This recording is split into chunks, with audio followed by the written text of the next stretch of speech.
I was told not to go, we left an open shirt for you and we'll be recording when you walk in. Yeah, Just so she. I can't see what that says, and of course I don't have. Oh my gosh. Where is it?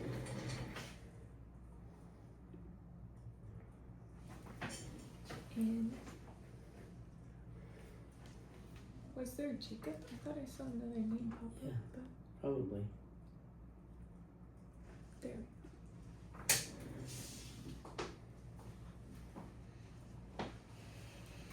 Hey, Hello.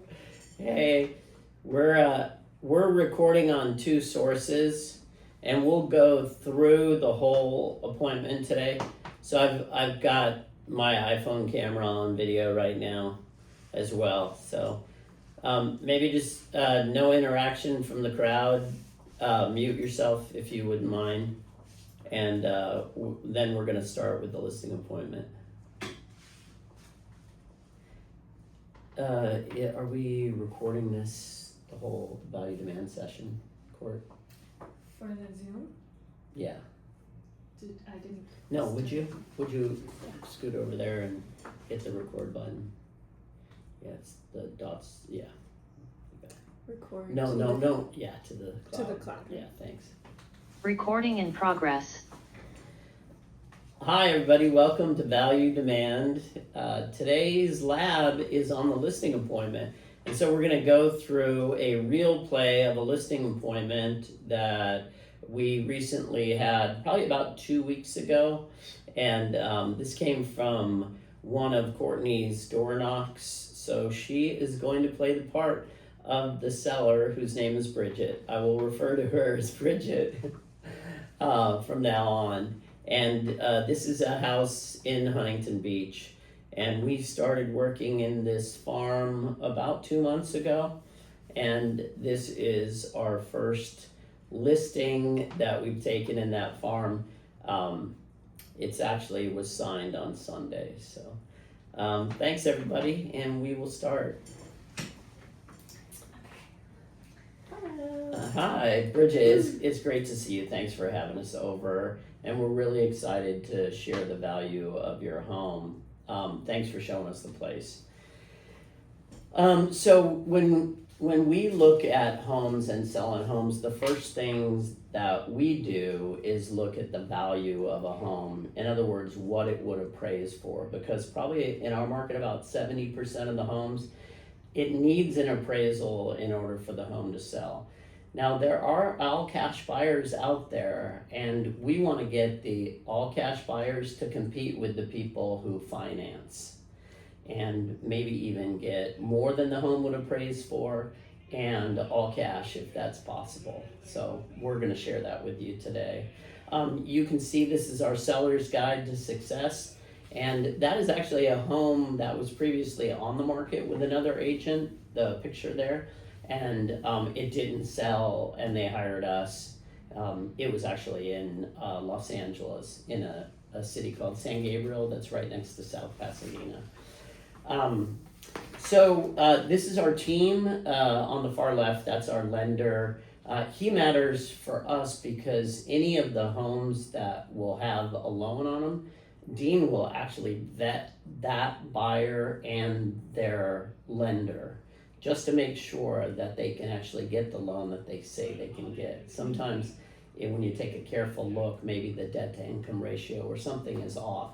And that's really what we use Dean for. He also helps our buyers when they buy homes, especially on the trade-up program, which we'll talk about today as well. The other two people you see there are Kortney and Stephanie, who work on the team, and they're both salespeople, and they both concentrate on different things. As you know, Stephanie concentrates on the market here in Pacific Sands. So, so this is an overview of the process. You'll see that it starts with a walkthrough, the valuation, which is what we're gonna do, the market analysis, particularly the supply and demand in the market, because that affects our pricing strategy. we'll talk about guidance we might give you on the house, prepping it, getting it camera ready.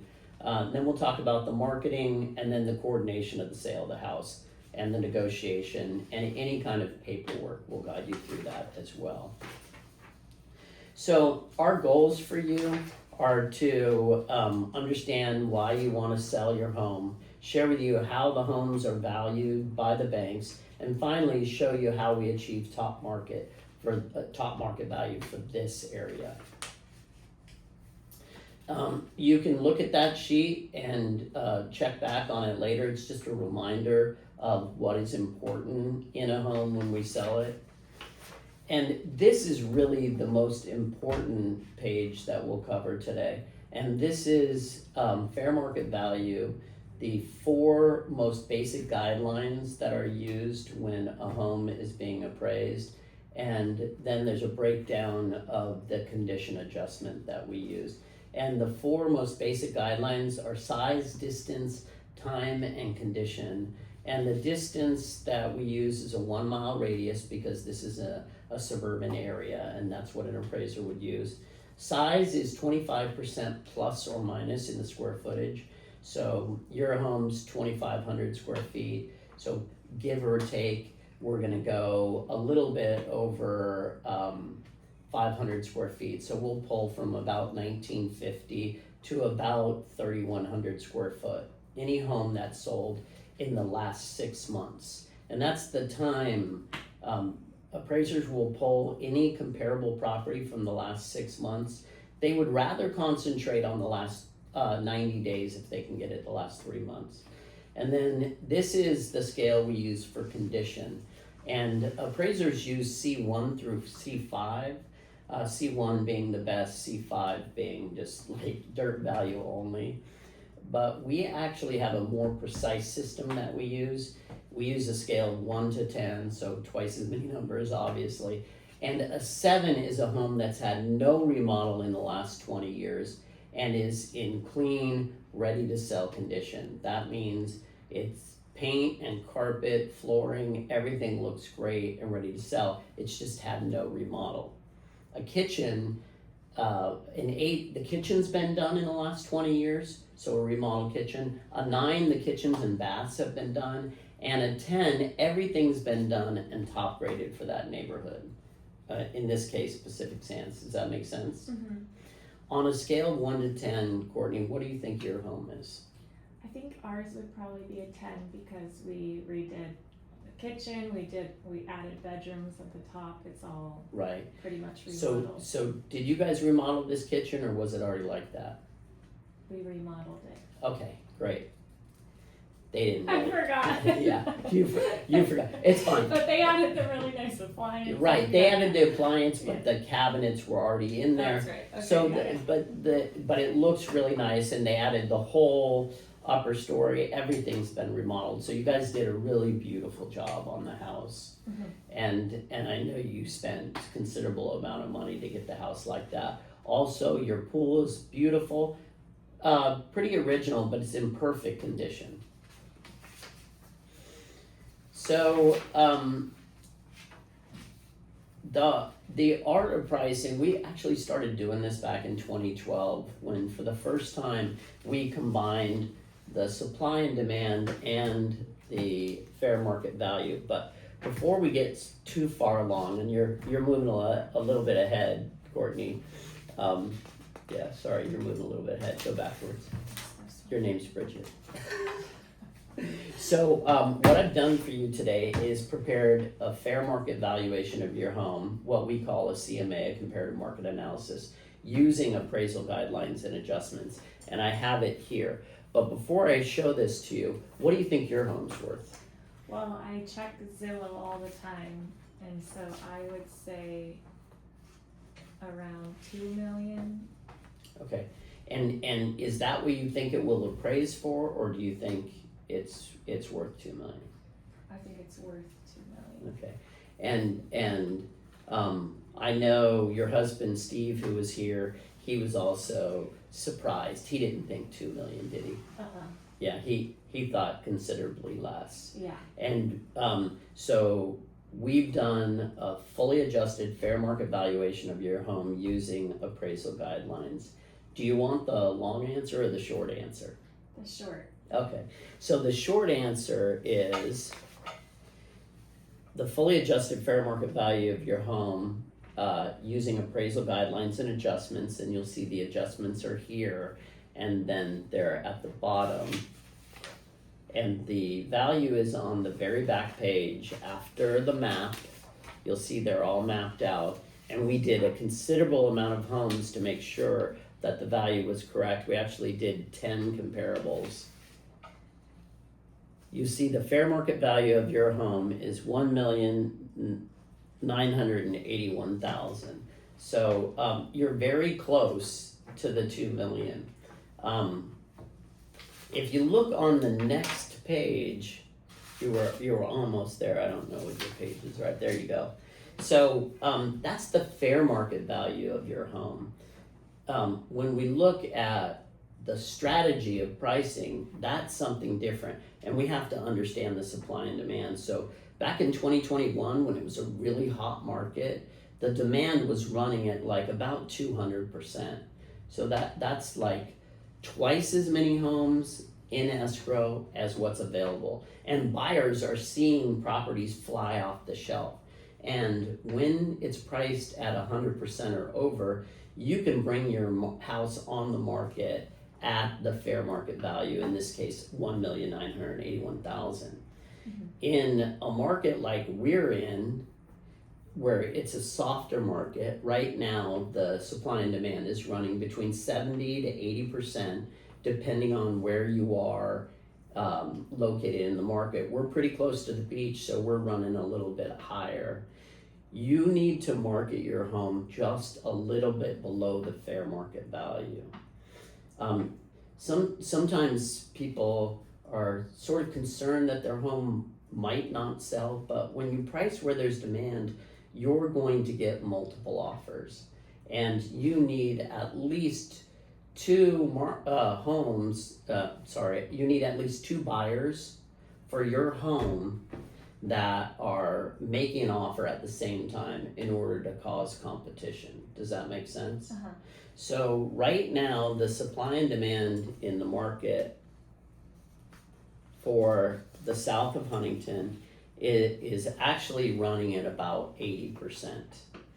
So that's a little bit below that 100% ratio. So you really need to price your home probably maybe 2 to 3% below the fair market value.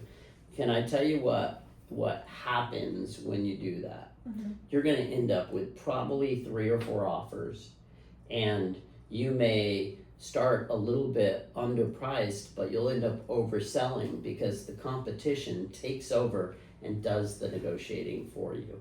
It's actually better to underprice and oversell than it is to overprice and undersell. Have you guys ever sold a home before? Yeah. You have. We've sold a few. When was the last time you sold a home? We sold, we were living off of Alabama Street. Okay. And then we moved over here. Okay. How did that go? Not great. We didn't have a good experience with our realtor because the home sat for a couple of months before selling. Okay. And did it sell below the price you were listed? Yes, we ended up getting less than what we originally listed it for. Right. And that's a pretty common trap for people. They actually price where they either think it's worth or what they hope it's going to sell for, and then they sit on the market for months and a buyer comes along. Maybe they even take a price reduction, and then finally a buyer comes along and negotiates with them. When you only have one buyer, the negotiation advantage actually goes to the buyer and not the seller, because you wanted to sell your house, right? Yeah. Had you guys already purchased this house? No, You hadn't? not yet. Okay, you had actually. You had, I yeah. can't remember this. You had actually already bought this house on Okay. Catamaran. Okay, that's right. So yeah, what you needed was to know that your house was going to sell for the most amount of money immediately, Mhm. and what you got was something entirely different. You got a couple months of frustration, it sounds like. Mm-hmm. Right, okay. So then, in our market, so that was way back in 2012, that example that I showed you when we started doing this. This has still worked for the last 13, 14 years for us here in Huntington Beach. This home sold at the end of 2024. This was actually in San Gabriel, again, like that other house. And this home's fair market value was about 1.5. We strategically brought it on the market at $1,389,000, and it sold with 10 offers at $1,640,000. Wow.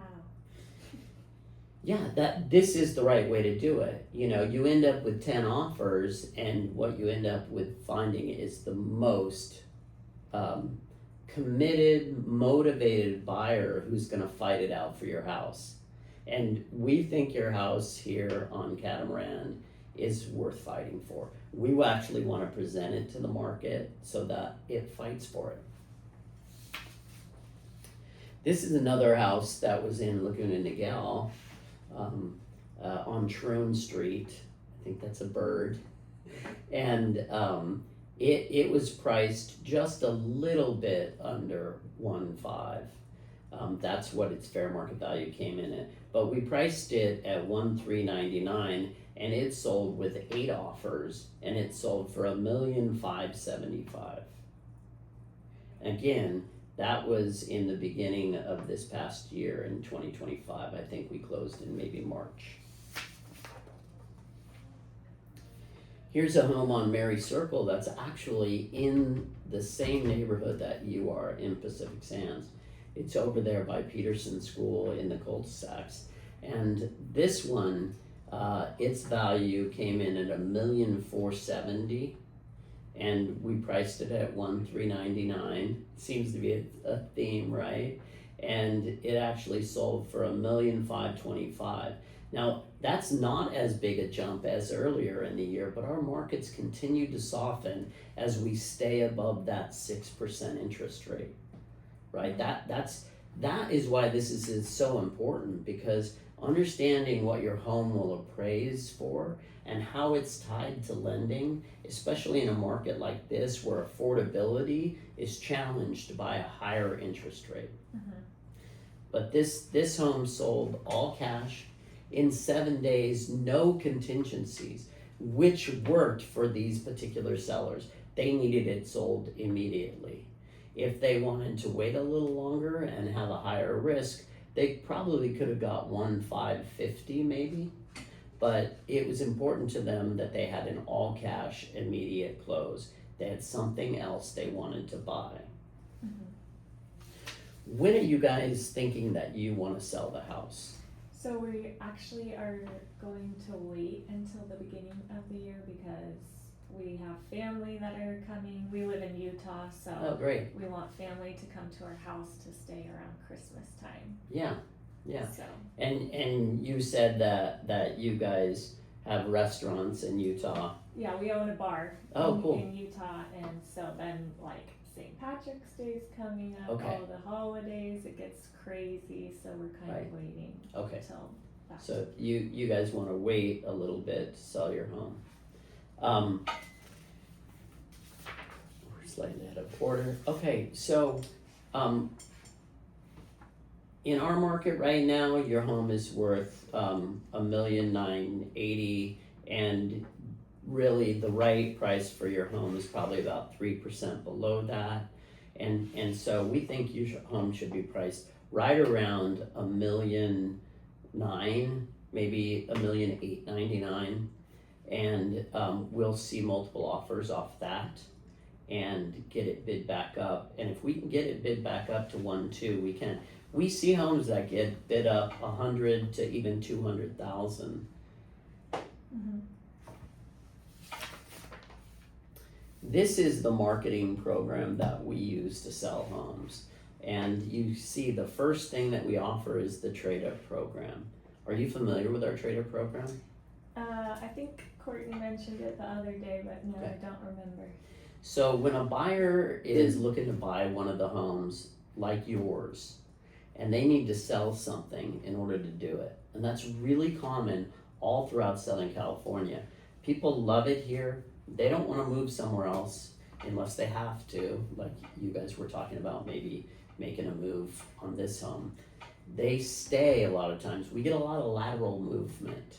And so what that looks like is maybe somebody needs to sell their 1.5, 1.6 home and buy this home on Catamaran. And we'll guarantee to sell their home, maybe in the Dutch Haven tract over on the other side of Huntington. And we'll guarantee to sell their 1.5 home at 1.5 or above, or we don't charge for our services when they're buying your home. So we actually lose before they do. That gives them the confidence to make another offer. Now, the really interesting thing is not all of our buyers who make offers on the properties we sell, like your house, actually get chosen, but they do add to the competition and raise the value. Does that make sense? Mm-hmm. So it's important for you to understand that when we sell your house, when we do the grand opening for your house, we are going to be offering everybody who walks through that door the trade-up program. The other thing is our marketing blitz. Now that is the strategy we use to sell the homes, and it's really important that everyone that lives in the neighborhood is invited. So usually that's maybe 200 homes. This particular home we think is so amazing, we want the entire tract to know about it, and that's 500 homes. So we are personally going to knock on their door, and if they answer, invite them really warmly to come out and see your house, because we think it's amazing. If they don't answer the door, we're going to leave an invitation card for them, and it says you're invited to our open house, blah blah blah. And usually when people get that a few days beforehand, they'll show up at the appointed time. A lot of times they actually come with our card. And we know you met Kortney when she came and delivered one of our cards to you, so you can see that that is actually something we do.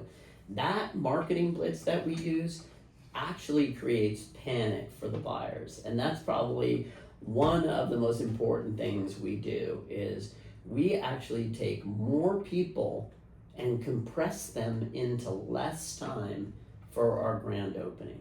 So the average open house usually runs 3 or 4 hours, and they maybe see 10 or 12 people. So on average, maybe 2 to 3 people or 2 to 3 parties per hour in the home.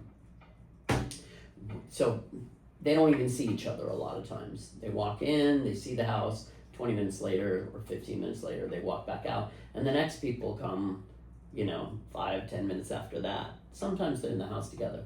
We don't do that. We actually want to create an atmosphere that the buyers who are in your house know that the house is going to sell immediately. And when they're in that environment, they make offers immediately. That's really important, because in a supply and demand world, the way you create demand is to get multiple offers immediately. That's why when we say we want to sell your house for the top dollar in the least amount of time possible, most convenient for you, that's what this means. To create an atmosphere that we know the house is going to sell, that the buyers see this is a valuable house. So the buyers, when they come into that grand opening, and we'll expect probably at least maybe 8 to 10 buyers appointments, because they are not going to see the house during that week leading up to the grand opening. It will be on the multiple listing service, but they won't be able to come in and see it. The first time they'll be able to come in and see it is Saturday from 12 to 2 when we hold our grand opening. And most of them will actually make an appointment to see it during that time. They are going to be surrounded with all the neighbors who might have friends or family that want to move in, and we've invited personally, and they're all going to be in there at the same time. Does that make sense? Mm-hmm.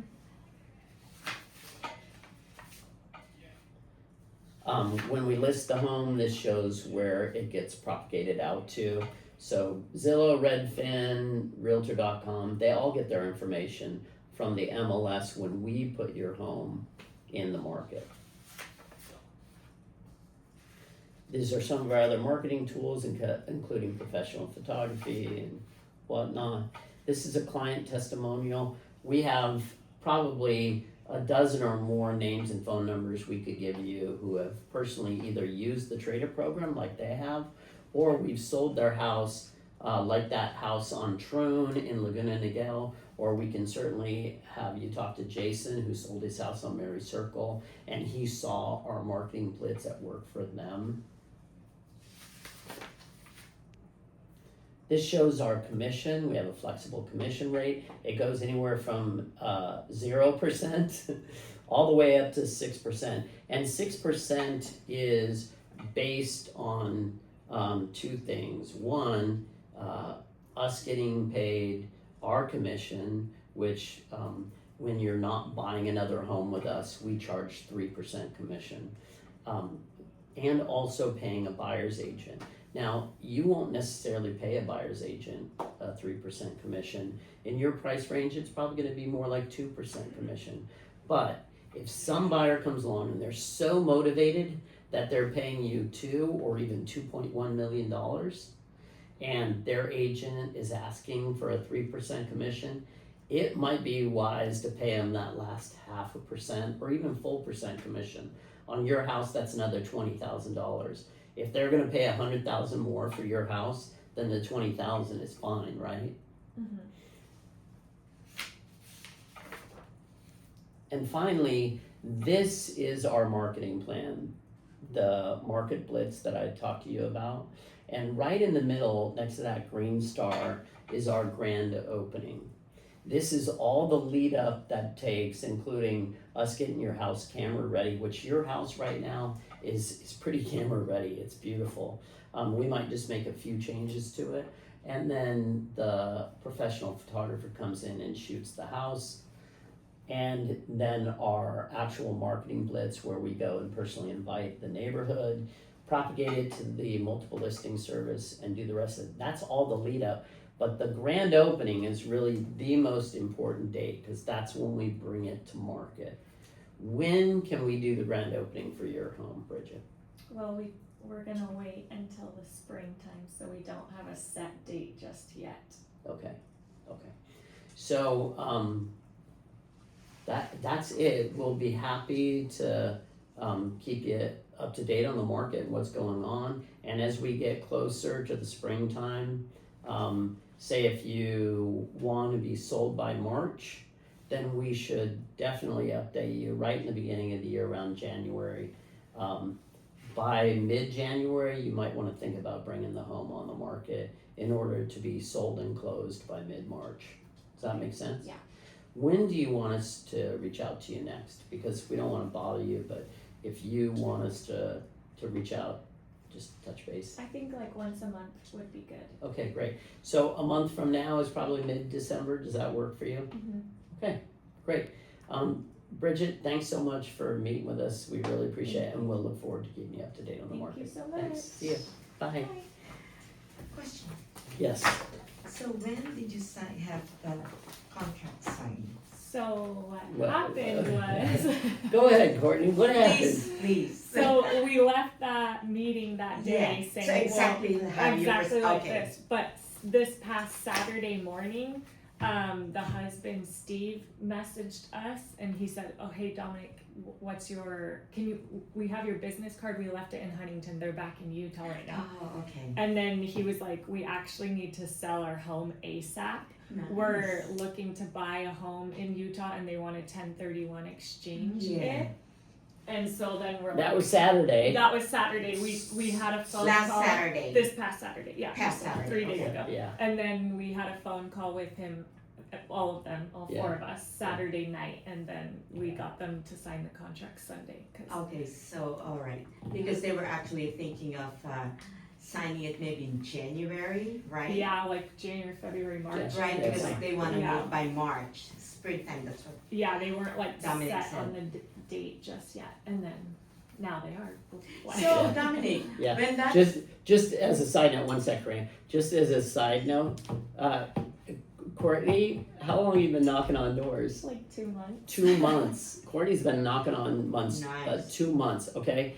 Before that, her experience in real estate was fairly limited. Is that safe to say? Yeah.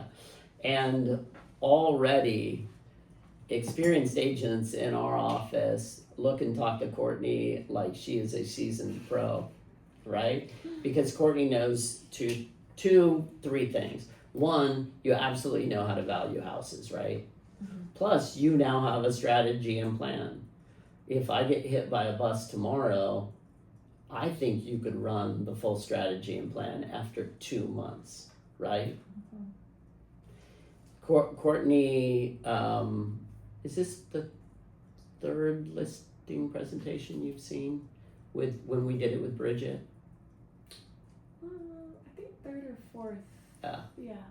And this actually looked pretty close to our listing presentation. It was a little different because Steve was cleaning the pool when we were there. He didn't pay any attention to us at all. He was cleaning the pool, and then he dipped in at the very end. And Bridget did say, well, she was hoping or thought it was worth about $2 million, and she wasn't far off. The eval actually came in when I redid it at about 1.9. Both Kortney and I's evaluation actually came in at about 1.9. And when Steve came in, I said, so Steve, we've been talking about the value of the home and what it would appraise for, and we did a fully adjusted valuation using appraisal guidelines and adjustments. What do you, Bridget said she thought the home would sell for $2 million. What do you think it would sell for? And I said it just like that because I wanted them to both give their opinion. They're both selling the house. And he was like, yeah, I told her I didn't think it was worth $2 million. And I said, what do you think it's worth? And he's like, I don't know, maybe 1.8. Didn't he say 1.8, I think? I think, yeah. Yeah. And I said, well, actually it would evaluate for about 1.9, but I think that under certain circumstances we could get up to $2 million. And when they signed the listing agreement, they actually signed the listing agreement for $1,849,000. She said, I really don't want to sell it for $1,849,000. Yeah, she said she wouldn't be happy. She wouldn't be happy, and I said, we should get multiple offers. If we don't get multiple offers, the market's telling us something really serious, so we should pay attention to it. Other than that, you don't have to accept any price, any offer.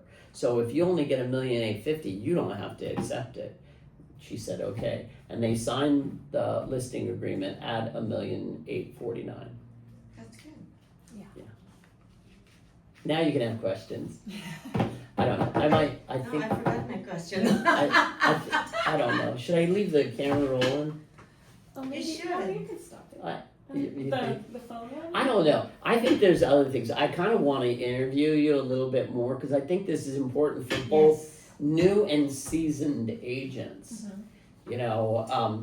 Off camera right now is Karina, and Karina's worked in real estate. I think as long as I have. I've been in 25 years. Karina, how many years? 22. So like it's almost the same amount. Karina's sold tons of properties, and Karina, you've never seen a listing presentation that goes through this, have you? Well, no, I watch a lot of listing Yeah. all the time. Yeah. Tom Ferry, all this every morning. But for me, the value is going with Dominic, his coaching thing, is the fair market value appraisal. Just because that is so important in any, whether you're a buyer's agent or a listing agent, it's always the bottom price is the price and how you present it. Yeah. It's always that, because like Dominic said, I've been in the business almost the same how many years as he has, Yeah. but pointing out that is great, especially competing with active. You don't compete with close listing, always the active one, because you always Right. want to eliminate your competition. Right. And So that will that pulls into eliminate supply and demand. And that will Yeah. eliminate it, how it was presented, Yeah. Plus backing up with your stuff, that we did this, we did that, that's Yeah. huge. So basically, we start with the fair market value, really educating the client so they understand that there is a hurdle that they have to get over for anybody who's getting financing. And most people get financing. Now, we're in Southern California, so that means there's a lot of cash in our market. And our last 2 sales in that neighborhood, they were both all cash. One closed immediately, one wanted to close really quick, but they actually delayed it for tax reasons into next year, so it closed on January 5th. But it's really important for those sellers still to understand that anybody who comes with an offer that has a loan attached to it, we better understand what it's most likely going to appraise for, or what are the issues in that appraisal. So it moves right from this hurdle that they have of appraisal into strategy, and strategy needs to talk about the market we're in, and that's what Karina was just talking about, supply and demand. So we go through supply and demand, we train to it in value demand. That's a really important thing, because you have to move from like, hey, this isn't about you, your value, your opinion on value, or my opinion on value, really. This is the bank's opinion on your value. And then we go right into strategy, supply and demand, how that affects the pricing strategy, because pricing is strategy. And people still understand that. They understand because even in 2021 in Southern California, the demand was so high, you didn't even have to have a good pricing strategy. But now that the demand is slipping, depending on the area, in Orange County, our demand is sitting around 65%. That's much lower than it is right here in coastal Huntington Beach. Coastal Huntington Beach, we're actually sitting right now between 80 to 100%, depending on which way you kind of slice up the pie. And somebody understanding that even in a market that is bringing you the fair market value or even higher, you don't necessarily want to price at the fair market value. You want to excite buyers with the price so they compete. That's really, really important for people to understand. And then once they see all the steps you're going to take to maximize their good choice, now that's it. They're like, I have an advocate. I have somebody who's going to do the job. Bridget met you knocking, you toured the house. You walked right into her house that day you met her. And that is not unusual for us, just because we're really comfortable and we're offering this service, a very precise valuation. We do not show up like most other real estate agents show up. Pardon me, all you real estate agents out there who watch this, you're gonna watch this. This is 2025. You may watch it in 27 or 28, but just know that like the vast majority of real estate agents, when they show up, they go, this home sold at this price in this many days. Here are the pictures of the home, and they'll do that 3 to 12 times, and now it's just a bunch of information that's flooded onto the seller, and they still don't know a precise price. So I go into that a lot of times at a listing presentation. I will talk to people about how other agents present value, because they've maybe seen another listing presentation, and I know I'm up against them, and what we do is so drastically different that I've gotta set myself apart from them. And a good value proposition, like the trade-up program or like our precise pricing, that has to be set apart from everyone else. I remember now. Yeah. My question. Yeah, what was Dominic, okay, the trade-up. So you're selling the potential buyer of your future listing. You don't charge them? Right. Got it. Correct. And not the seller, but the buyer to sell their home in order to buy your listing. Right. Got it. Yeah. Okay. I thought I was the other way around. Okay. I have no idea what time it is. Does anybody know the time? 9:40. It's 9:40. We spent the last maybe 10 minutes talking about it. Our listing presentation usually runs anywhere from as short as 20 minutes. Oh. So Kortney had another listing presentation that we did in Big Bear, and I think that was fast. 15 Yeah, minutes. we I mean, did. it was incredibly fast Well, because that they were was- already on the market. They were priced wrong, and the demand is super low in Big Bear right now. It's like crushingly low, like 25%. Big Bear's demand is essentially the same as like Arizona. right now. Arizona. And I'll do a training in Arizona probably in January or February for their market, just for this reason. It's never been more important in Arizona, Texas, Florida, a bunch of these. You're going there, Dominic? You go there? Yeah, Those states? yeah. It's really important that those markets get this information, because sellers, once they're newly informed or trained, however you want to look at it, once they're newly informed that there is a way to be successful in any market, they will take that plan on, as long as the plan is laid out with some sort of precision. And if you know me, and Kortney knows me well, I can get distracted pretty easily. I mean, my ADHD is actually gets fired up. I need a very precise plan to stay organized. And that is what the listing presentation is. It's a precise marketing plan that the seller needs to understand, so that, they can know how to be successful. That's it, everybody. We're gonna close for today. Except for the people who are online on value demand right now. I'm gonna stop the recording, but I hope everybody's having a great day out there. Happy holidays.